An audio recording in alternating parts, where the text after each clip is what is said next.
Miguel mu bang iki ngaya tui bang i gom hi kalong tang nang kong pia nang a zong ke nong pia hi Miguel lai lung imwal lai tak da tun doa chin toai te quay bang in hong hang nghe ngay Miguel gi bang hong khen ta Ngil zo kinh nghe Sam gi bang i ken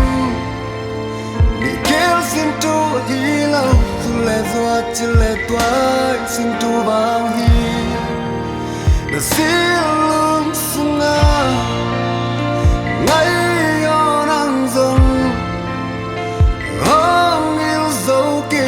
Ni chia Miguel tong kup lai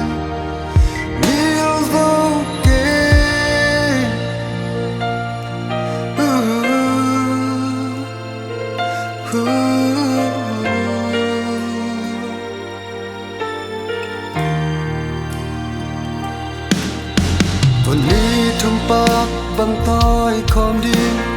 lai lung i gel a ina sin tu i le la ina tong dam i kum a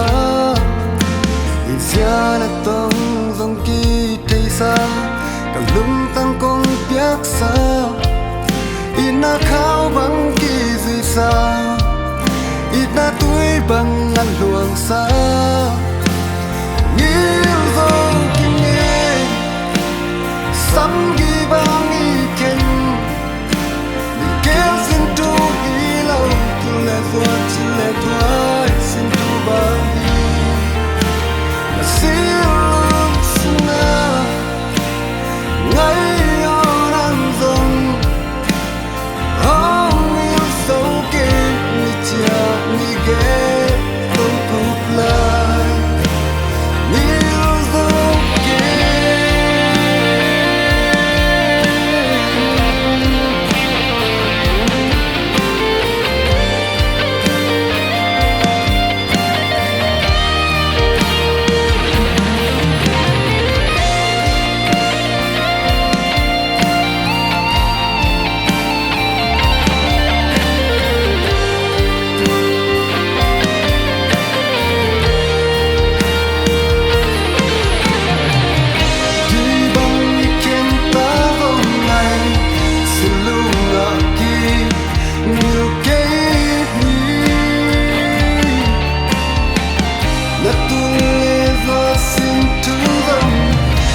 Bang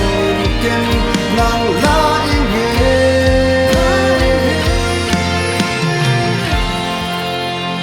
Ngil zo kinh nghe